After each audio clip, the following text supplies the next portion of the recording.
की बात है। हिंद महासागर के ऊपर भारतीय नौसेना का एक हेलीकॉप्टर उड़ रहा था। उसके अंदर 3 सैनिक थे, कमांडर आर्यन, नेविगेटर कपिल और रेडियो ऑफिसर रघु। उनका मिशन पूरा हो चुका था। अब वे बेस की ओर लौट रहे थे, लेकिन तभी रेडियो में अजीब सी आवाज गूंज उठी। सर, सिग्नल टूट रहा है, कपिल ने घबराते हुए कहा। आर्यन बोला, फ्रीक्वेंसी बदलो जल्दी।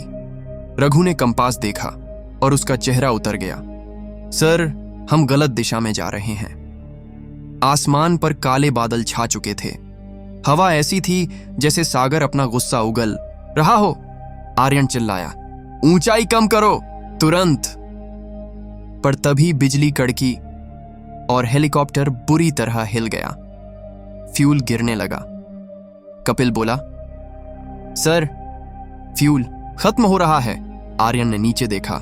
बस सागर था, अंतहीन, गहरा, डरावना। राफ्ट तैयार करो, उसने आदेश दिया। रघु ने लाइफ राफ्ट निकाली और पानी में फेंकी। तीनों ने छलांग लगाई और उसी पल हेलीकॉप्टर आग का गोला बनकर सागर में समा गया।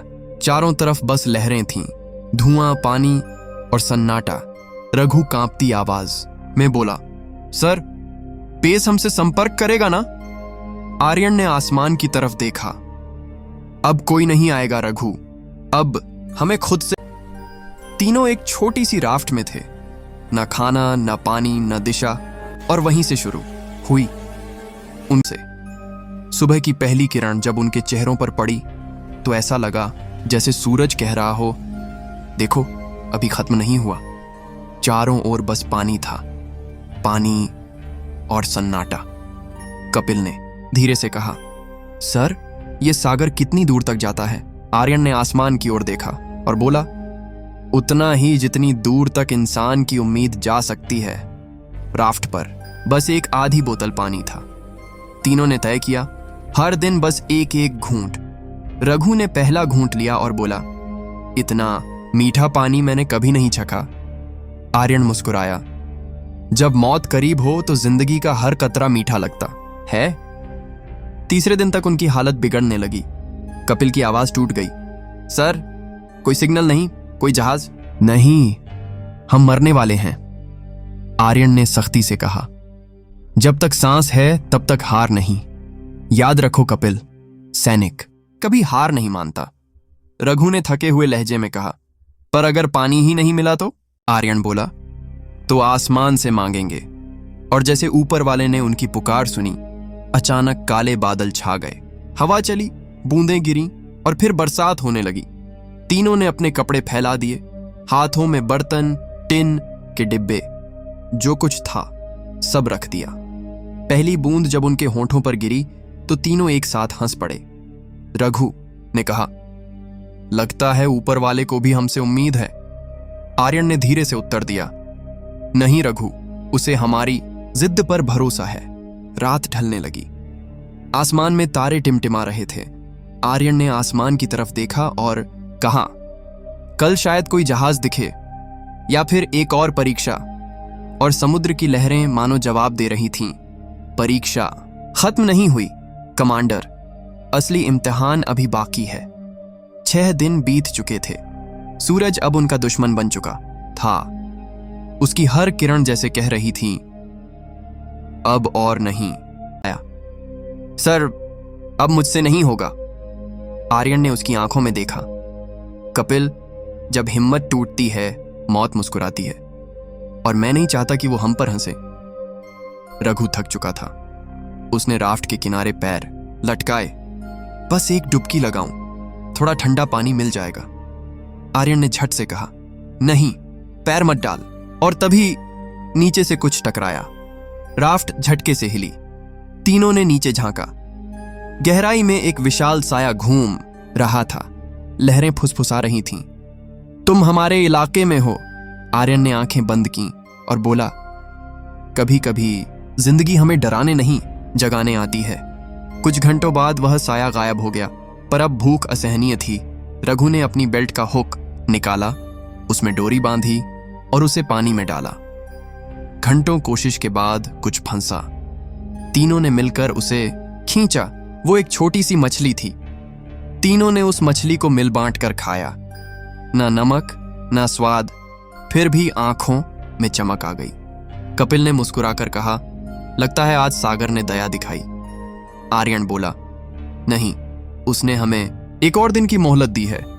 रात को हवा धीमी चली, तारे चमक रहे थे, जैसे किसी ने आसमान में उम्मीद जला दी हो। रघु ने आसमान देखते हुए कहा, सर, अगर हम यहां से बच निकले तो हर सुबह सूरज को सलाम करूंगा। आर्यन मुस्कुराया। और अगर नहीं बचे, रघु बोला, तो शायद सूरज हमें सलाम करेगा। तीनों हंसे। वो हंसी सागर ने सुनी और उसी पल उसने ठान लिया, अगली परीक्षा और भी कठिन होगी।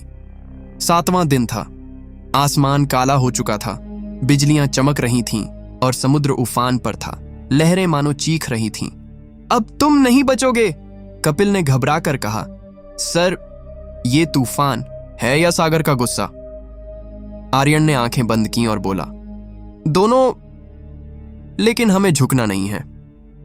हवा इतनी तेज चली कि राफ्ट ऊपर उछलकर नीचे पटक दी गई। पानी हर तरफ घुस गया। रघु चिल्लाया, रस्सी पकड़ो। तीनों ने पूरी ताकत से एक दूसरे का हाथ थाम लिया। बिजली आसमान को चीरती हुई गिरी। एक पल को लगा कि सागर खुद आग बन गया हो।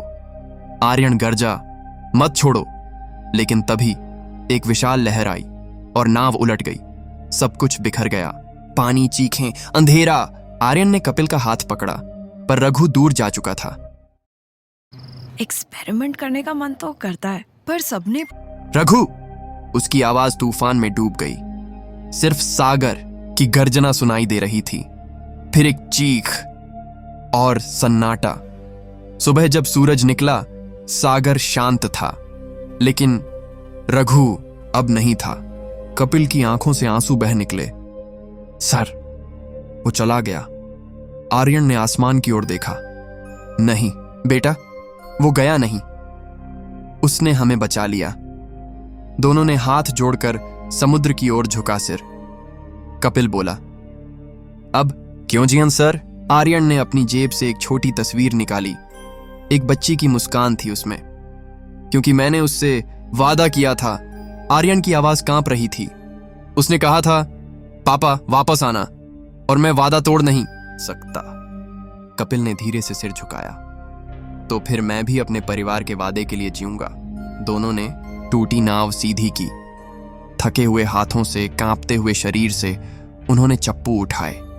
आसमान में अब सिर्फ एक तारा चमक रहा था। आर्यन ने कहा, शायद रघु वहीं से हमें देख रहा है। कपिल बोला, शायद वो रास्ता दिखा रहा है।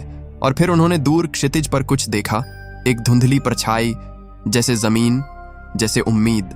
आर्यन बोला, कल सुबह देखेंगे सागर क्या फैसला करता है। सुबह की ठंडी हवा उनके चेहरे पर लगी। आर्यन की आंख खुली और उसने कपिल को धीरे से हिलाया। उठो कपिल, देखो। कपिल ने सिर उठाया। दूर कहीं धुंध के पार कुछ चमक रहा था। वो जमीन थी, जमीन। दोनों की आंखों में उम्मीद की चमक आ गई। कपिल चिल्लाया, सर, हम बच गए। आर्यन ने सांस लेते हुए कहा, नहीं, अभी नहीं, अब आखिरी कोशिश बाकी है। उनके शरीर टूट चुके थे, हाथों में छालें, होंठों पर खून। फिर भी दोनों ने चप्पू उठाए। हर लहर जैसे कह रही थी, वापस जा जाओ, पर अब लौटना मुमकिन नहीं था। हर चप्पू के साथ आर्यन का दिल धड़कता, हर लहर के साथ कपिल की सांसें भारी होती। घंटों बीते। आखिरकार जब उनकी नाव रेत से टकराई तो दोनों गिर पड़े, रो पड़े। आर्यन ने कांपते हाथों से रेत उठाई। उसने उसे माथे से लगाया और बोला, रघु, तेरी कुर्बानी व्यर्थ नहीं गई। कुछ स्थानीय लोग दौड़े आए। उन्होंने दोनों को उठाया, पानी दिया, खाना दिया और कहा, अब तुम सुरक्षित हो। आर्यन ने आसमान की तरफ देखा। वो जानता था कोई ऊपर से मुस्कुरा रहा है। 3 दिन बाद एक बचाव जहाज आया। जब आर्यन बेस पहुंचा, उसकी बेटी दौड़कर आई। पापा, उसने उसे कसकर गले लगाया। आर्यन की आंखों से आंसू बह निकले। बेटी ने पूछा, पापा, आपको डर नहीं लगा? आर्यन मुस्कुराया, डर तो बहुत लगा था बेटा, लेकिन तुम्हारा वादा याद था। कपिल पास खड़ा था। उसने डूबते सूरज की ओर देखा और कहा, सागर ने हमें तोड़ने की कोशिश की, पर उसने हमें सिखा दिया कि जब तक सांस बाकी है, जीत भी बाकी है। आर्यन ने आसमान की ओर देखा, जहां तारे चमक रहे थे, मानो रघु वहां से मुस्कुरा रहा हो, और फिर उसने धीरे से कहा, सागर ने हमें निगलने की कोशिश की, पर हमने उसे जीत लिया। कहानी का संदेश: जिंदगी में सबसे बड़ा तूफान वो नहीं होता जो बाहर उठता है, बल्कि वो होता है जो अंदर मचता है।